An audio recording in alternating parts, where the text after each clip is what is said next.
Ganda ng airport. Parang gumanda lalo yung airport ng Japan simula nung, ewan ko. Basta gumanda siya kaysa nung last time na nandito ako. So, ito. Gusto niyo ba malaman kung ano nangyari sa akin sa Mexico? Grabe. Parang yun yung pinaka-worst na transit na nangyari sa buhay ko. Pagdating ko ng Mexico,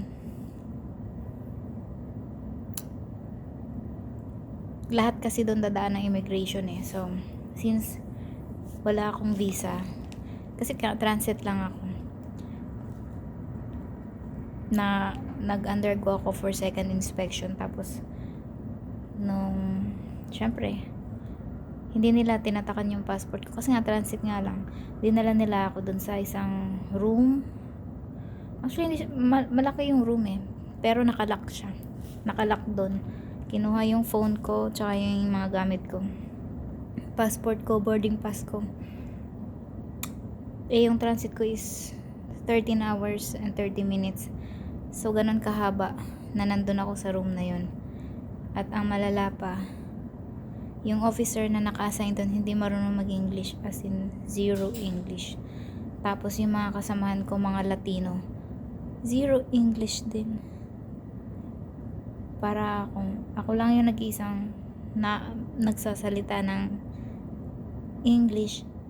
Ang problema lang, hindi kami magkaintindihan. Kakausapin ko yung officer, hindi niya ako maintindihan.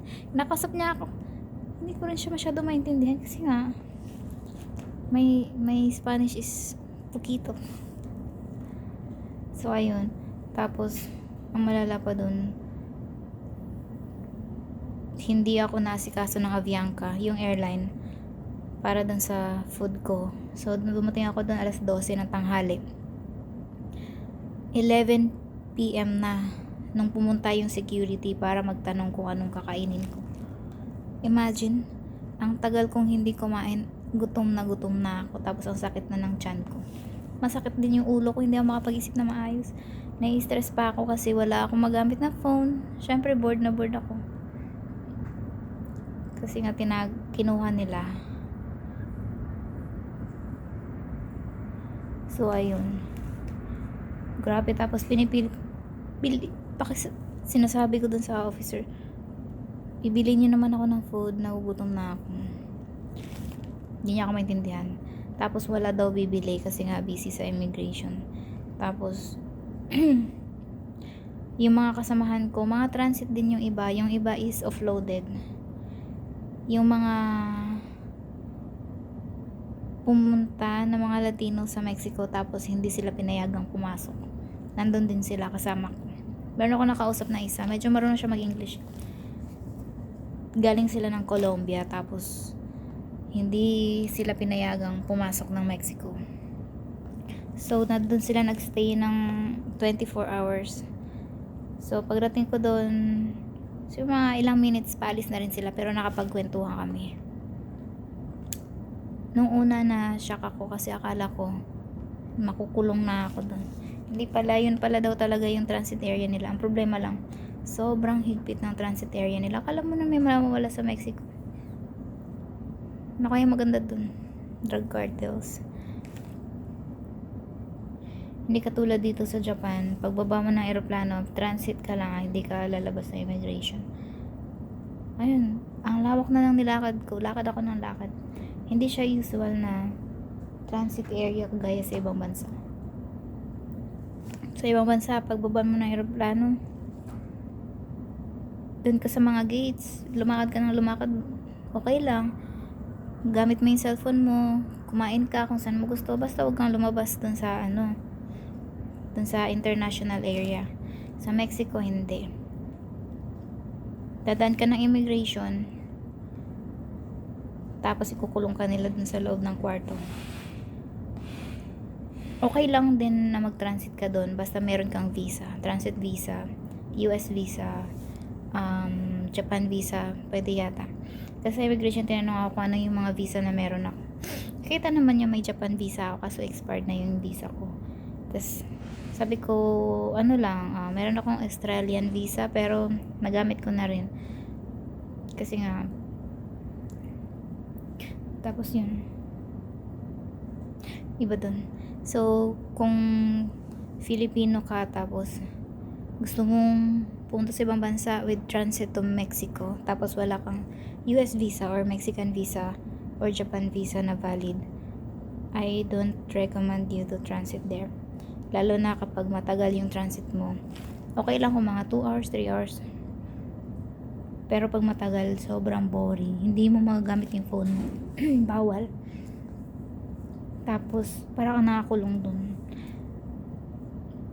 Tapos, parang nakakahiya pa kasi nung flight ko na papunta dito sa Japan, 2:00 ng madaling araw, meron akong escort. Nung pinalabas na ako dun sa transit area, meron akong escort. Sinamahan nila ako hanggang sa makasakay ako ng eroplano. Imagine mo yun. Naka-escort sila. Nasa likod ko sila. Habang nasa boarding area ako, nag-fill out ako ng One Health Pass ng DOH. Nakatayo sila dun sa likod ko. Parang feeling ko, ano ba ako salarin? Meron ba akong kasalanan dito na bakit may mga sikiyo ako? Tapos akala ko pag nung nabigay na nung ANA ang airline ko kasi papuntang Japan is ANA All Nippon Airways. Akala ko pagkabigay nung ANA nung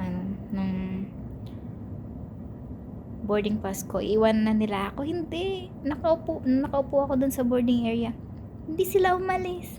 Tapos nung tinawag na ako na sumakay ng eroplano, sumama pa sila dun sa pintuan ng eroplano. As in, sa pinakapintuan ng eroplano nandun sila. Tinanong ko, sama ba kayong Pilipinas? Ngumiti lang. Ayun, tapos nung nakasakay na ng eroplano, syempre hindi na sila sumunod sa loob ng eroplano. Gusto nila magkatabi pa kami. So, yun lang. Kung ikaw walang visa, walang US visa, walang valid visa, Japan visa, or so, at matagal lang ang transit mo, I don't recommend transiting to Mexico. Hanap ka na lang ng ibang bansa na pwede ka mag-transit like Colombia.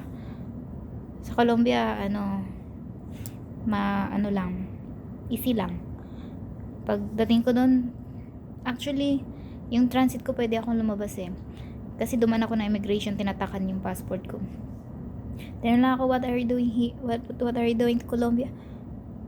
Sabi ko, I'm only transiting. Tinatakan na tinignan lang yung ticket ko, tapos yung onward ticket, tapos tinatakan na yung passport ko. So, I have a choice kung gusto kong lumabas, pero syempre hindi na ako lumabas kasi nga limited yung time, tapos gabi.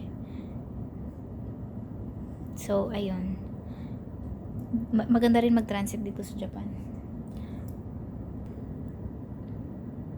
Tapos yung mga Japanese, napakabait nila. Kaya tinanungan nga ako dun, tinanong ko kung may mga open na restaurant. Parang sila, yung tituro talaga nila kung di lang nila sabihin, ay wala. Tinuturo talaga nila kung ano yung option. Tapos nung tanong ako dyan sa may information, okay lang ba na kumain ako sa bench? Kasi nga, syempre COVID, hindi mo alam kung pwedeng kumain ka kung saan. Sabi niya, okay lang. Tapos nakaupo ako dun. Pumunta pa talaga siya sa akin, nilapitan niya ako. Tapos sabi niya, para mas comfortable yung pagkain mo, lumipat ka dun sa merong mga table, pero pwede kang kumain dun. Pero kung gusto mo, pwede ka rin naman kumain dito. 'Di ba ang bait nila? Kahit yung mga staff yung crew ng ANA Airways, mababait sila. Yun lang yung masasabi ko.